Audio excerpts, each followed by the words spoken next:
Giannis has been the best player. We all can see that. But Finals MVP is not about being the best individual player. It is about what individual contributes the most to his team winning. All right, that's it. It is the ultimate individual / team award. So you must win. That's why it doesn't always automatically just go to the winning team's best player. All right, we saw Cornbread Maxwell, Cedric Maxwell, win it in 1981, even though Larry Bird was on that Celtics team, because Cornbread was more valuable in that series. We saw Tony Parker win it in 2007, despite having Tim Duncan being the best player on the team for the Spurs. James Worthy won it in 1988 with Magic Johnson on his team.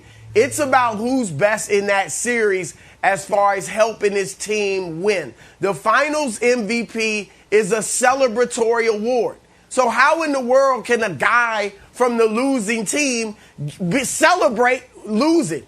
You can't do it. I understand right. Jerry West lose it on the losing team in 1969. Here's what happened. That was the first time they ever had a Finals MVP. And the voters didn't really know what they were doing. And since then, they've righted themselves and they've never given it to someone from the losing team. If anyone deserved it from a losing team, it would be LeBron James in 2015 when he averaged 36, 13, and 9. I mean, how you get better than that? But he lost, so he didn't get the award when Golden State beat him. Averaged a triple-double in 2017 and didn't get it. So it has to go to the winning team, and right now that would be Phoenix up 2-1. If it was voted right now, it'd have to be Chris Paul. 100%. I mean, I don't know how you guys want me to follow that up. That's exactly right. I mean, it's obviously going to go to the winning team, and right now it's CP3. I think everybody right now is just standing there waiting to give this guy not only his flowers but his NBA Finals MVP trophy. This dude, what he did this year for this organization, it's priceless. I mean, he's taken Devin Booker and helped him go to another level. Ayton, we were looking at Ayton like, all right, he's just a guy. Now he's a bona fide superstar. That's where he's ascending to. And Monty Williams turning him into a coach that we're now talking about. Oh, he's a genius. He's great. But yeah, if the Bucks come back and they happen to pull this off, then of course it's Giannis. It's easy. It's a no-brainer, Wilds. Broussard touched on the fact that this is an individual award and it's sort of like it doesn't always go to the best player. Got it. And Brandon, you mentioned yesterday that Devin Booker has struggled since he got his nose broken by Patrick Beverley. Nick, do you think that Devin Booker's terrible performance in Game 3 has eliminated him from MVP conversation? Because I don't. I actually think it helps his case.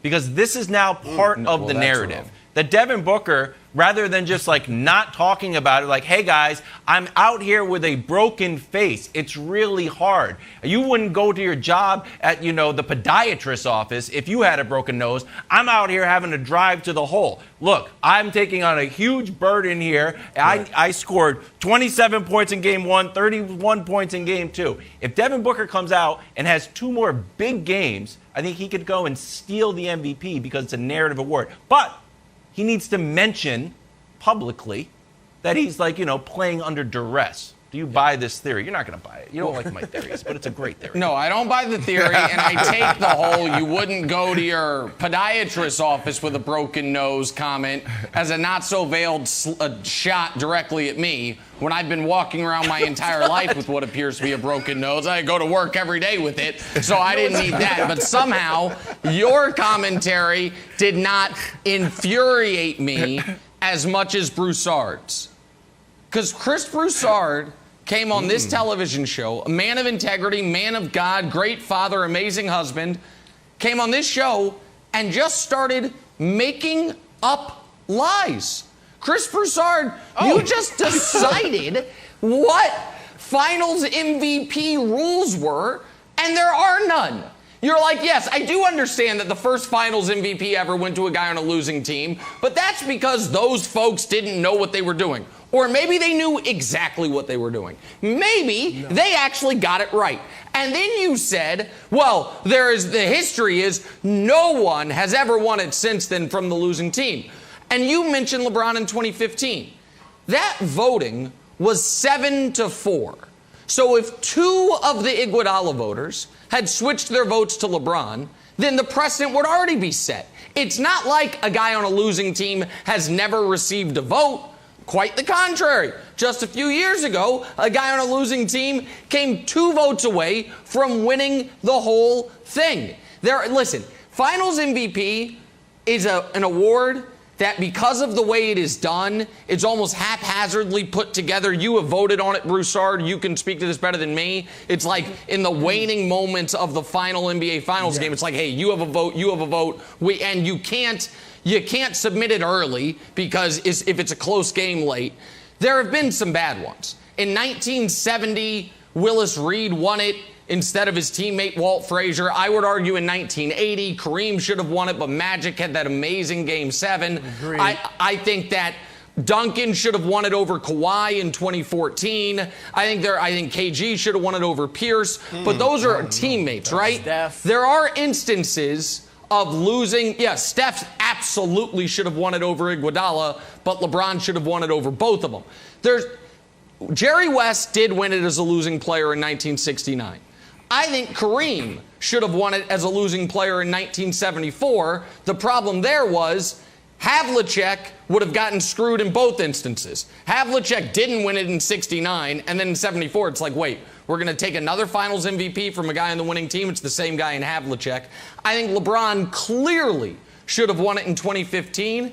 And right now, it's not close. Right now, it's not arguable. Right now, the best player, the most valuable player, the most dominant player, the guy who, if he wasn't in the series, his team would have lost all 3 games by 40-plus points, is Giannis. So if they lose in 5, then it's not a discussion. Like LeBron you mentioned 2017. LeBron was unbelievable in 2017. But his team lost in 5, so he cannot win the award.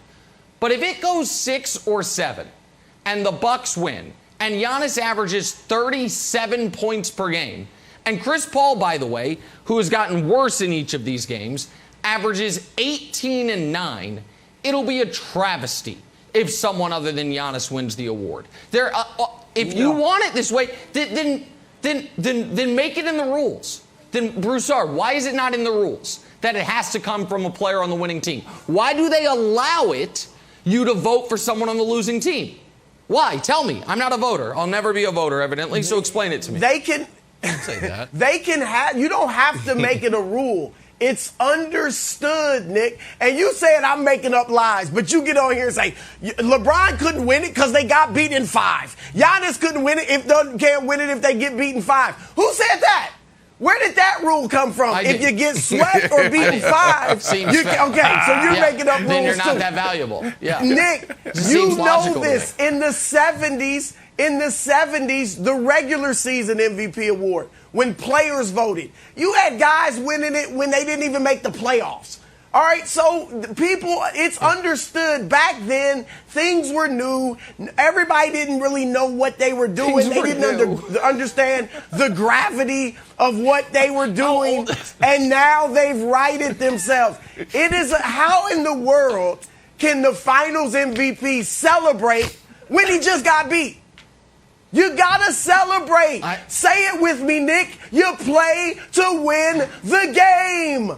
Period. Yeah. You have to win to get the Finals MVP. Can I say something real quick here? And Wilds let me is say right. something, then I'll give it to you, Wilds. Let me say this quickly. You dismissed Wilds. Wilds is right. Devin Booker is not out of this.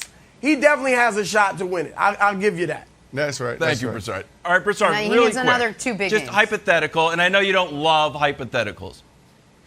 If there was an MVP of the Eastern Conference, of just an MVP of the Nets versus Bucks series, suppose that was the finals, wouldn't you give the MVP to Durant in that series, even though Giannis and the Bucks advanced? Ooh, Durant, good one, Wilds. I'm back with you, buddy.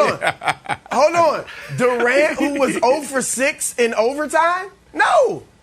Oh, no. Okay, all right. It's about Brandon. No, it's about W's.